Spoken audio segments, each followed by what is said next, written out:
अगर प्रभु को आपकी याद आएगी तो निश्चित ही आपका हृदय स्वयं गदगद होकर लगेगा। तो वही बात है, जब भावना आपकी लगे, आज भगवान की दर्शन की चाह है, समझ लीजिए आपको कामदानाथ ने स्वयं अपने दर पर बुला लिया है। अब परीक्षित जी को सुखदेव जी ने जल्दी जल्दी कृष्ण कथा सुना दी। भाई एक कृष्ण भगवान थे और कृष्ण भगवान ने अपने मामा के जेल में जन्म लिया और फिर वह यशोदा जी के यहाँ गए। यशोदा जी के यहाँ जाकर उन्होंने लीला की, लीला कर कर मामा को मारा और द्वारका गए। द्वारका में जाकर और लीला की अपने धर्म लोक को चले गए, परम धाम को चले गए। अब सुखदेव जी से परीक्षित जी बोले, महाराज आप कृष्ण जन्म ऐसे सुना रहे, आप हमें विस्तार से सुनाए। इसलिए कहते कथितो वंश विस्तारो, आप कथित कीजिए इस वंश को बड़े विस्तार के साथ ही, और भगवान की कथा को बड़े विस्तार से करते हैं।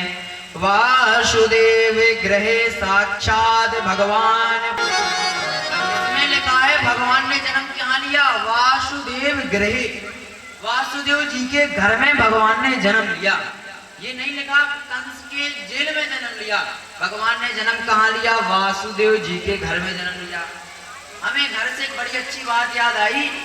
कोई एक पेपर होता है, जीडी कैसी कुछ करके पेपर होता है, उसमें आया था भगवान कृष्ण जी का जन्म कहाँ होगा। ऑप्शन में आया था मथुरा में, वृंदावन में, कि कंस मामा के घर की वासुदेव जी के घर। तो अधिकांश बच्चे कंस मामा के घर में लगाए थे। उसका सही उत्तर था वासुदेव जी के घर में कृष्ण भगवान का जन्म हुआ। क्योंकि आज श्लोक भी यही कह रहा, वासुदेव गृह साक्षात भगवान पुरखा परा, वासुदेव जी के घर में भगवान ने जन्म लिया, ना कि भगवान मामा कंस की जेल में भगवान ने जन्म लिया है। ऐसा क्यों है?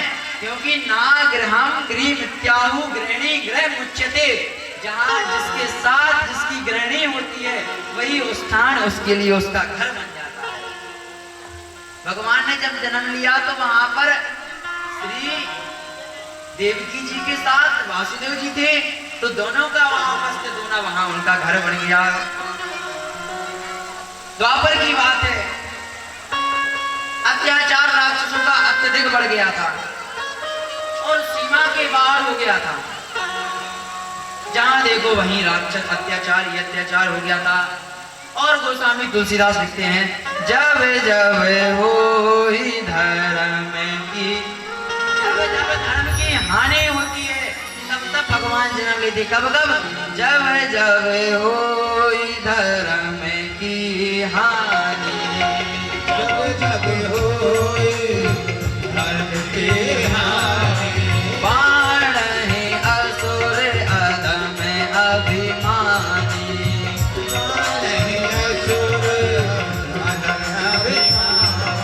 तब तब धर प्रभु विविध शरीरा,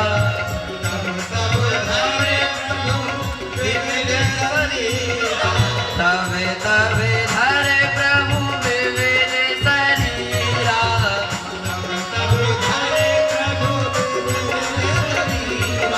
हरहि दयानिधि साजन पीरा।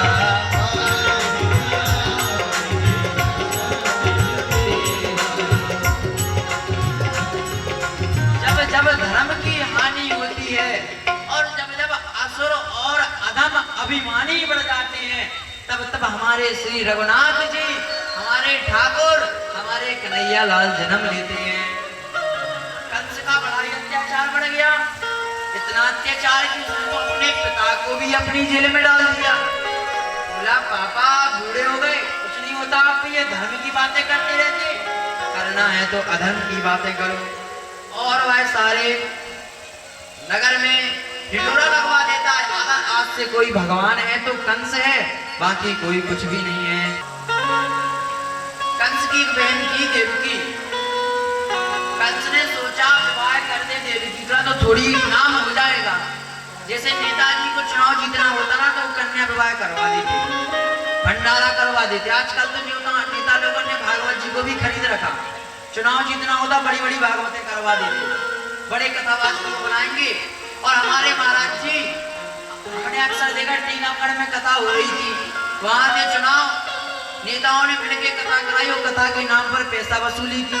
उन्हें खबर लगी, उन्होंने कथा कैंसिल कर दी। बोले तुम्हें जो करना हो कर लो। तो आजकल कथा भी खरीद लेते लोग बाग, पर कथा व्यापार का विषय नहीं है, कथा तो धर्म का विषय है। आज हम यहाँ कथा कर रहे तो नहीं कमा रहे, हम यहाँ बैठकर धर्म की उपार्जिता कर रहे हैं, धर्म को कमा रहे हैं। क्योंकि देवताओं को क्यों मंगाया था? क्वा शुदा क्वा कथा लोके क्वा कांचा क्वा मरण महान ब्रह्मरातो विचारे रमम तदा देवताएं बोले महाराज ये अमृत ले लो, भागवत जी हमें दे दो। सुखदेव जी बोले क्यों भाई, पागल समझ रखा क्या तुमने हमें? अगर हम तुम्हें भागवत जी दे दे और अमृत ले ले, मानते हैं कि परीक्षित जी तर जाएंगे, पर अमृत पीने के बाद भी मृत्यु होती है, सिद्धांत है, प्रिंसिपल है ऐसा। पर भागवत कथा प्राण करने के बाद मृत्यु का तो डर ही छूट जाता है। पुनरपि जन्नम पुनरपि मन्नम पुनरपि जठने पुनरपि शयनम।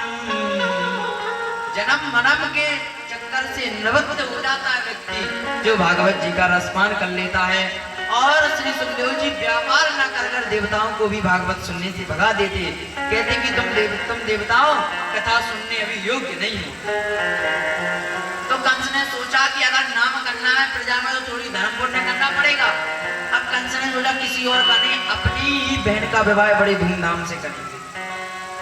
कंस ने विवाह किया वासुदेव जी के साथ में, देवकी माता का बड़ा अच्छा विवाह किया धूमधाम से, और स्वयं रो रहा। अब देखिए लोग ढोंग धतूरा गए ऐसे, इतना रोया कह रहा मेरी बहन प्रिय बहन आज छोड़कर मुझे जा रही। अब जनता भी सोचेगी भाई आज ये उल्टी गंगा कहां से बहा गई, आज ये सूरज कहां से पश्चिम दिशा से हो रहा है। कंस जैसा व्यक्ति भी रो रहा है, पर लोगों को क्या पता कि ये सब दिखाने के हैं, 4 दिन की चांदनी बनकर उजिला मारना चाहता है। और कंस का दिखावा ऐसा हुआ कि जैसे ही विदा हो रही थी आकाशवाणी हुई।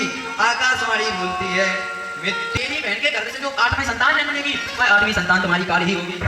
और कंस बड़ा घबरा जाता है। कंस कहता है ऐसी बात है? तो कंस कहता भाई विदा एक तरफ और अपनी तलवार निकाल लेता है, और निकालने के साथ ही अपनी बहन के ऊपर प्रहार करना चाहता। और जैसे ही जनता दिखती, जनता कहती अरे अब आया समझ में, अभी तक तो पहाड़ पर था अब वो नीचे आ गया। अब पता चल रहा है कितनी बात में सच्चाई है, जैसे दिखावा करना चाहता है, बाकी तो सिर्फ बातों की बतासा बना रहा है। और सारी जनता क्रोध में हो गई। पर वासुदेव जी ब्राह्मण ज्ञानी और वासुदेव जी ने अपने बुद्धि के साथ विवेक के साथ कंस को समझा, बोले महाराज आपकी बहनें ने अगर मार दोगे न जाने कितना बड़ा पाप लगेगा तुम्हें, और उसकी विदा हो रही है और तुम उसे मारना चाहते हो। तो कंस कहता है कुछ भी हो जाए आज से इसे हम अपने कारागार में रखेंगे। और दोनों पति और पत्नी साथ श्री वासुदेव जी और देवकी जी को वह कारागार में डाल देता है। एक एक करके पुत्र होते हैं और 7वीं संतान माया आती है। कंस जैसे ही माया को पकड़ता है, माया उछलकर आसमान में चली जाती है और कह देती है कि कंस तेरी 8वीं संतान समझ जन्म ले चुकी है और वह संतान वृश्चिक में है और अब तुझे कोई भी नहीं बता सकता। और वही देवी और भगवान उस माया को वरदान देते कि तुम कलयुग में देवी के रूप में पूजी जाओगी। जो आज हम देवियों सिद्धिपीठों की पूजा करते हैं ये वही देवी मैया है। और अब देवता का लोग खड़े खड़े स्वागत कर रहे भगवान का, लेकिन जब तक भगवान जन्म नहीं लेते तब तक देवता लोग वंदना नहीं करते, क्योंकि उन्हें भी डर लगता है ये सारा उल्टा हो गया, हम स्वागत करें। देव और कंस सोचे पहले भगवान को इतना छोड़ो, देवताओं से पहले न करने। तो देवता भी चालाक है और वह सभी गा रहे हैं स्वागतम कृष्णा शरणागतम कृष्णा।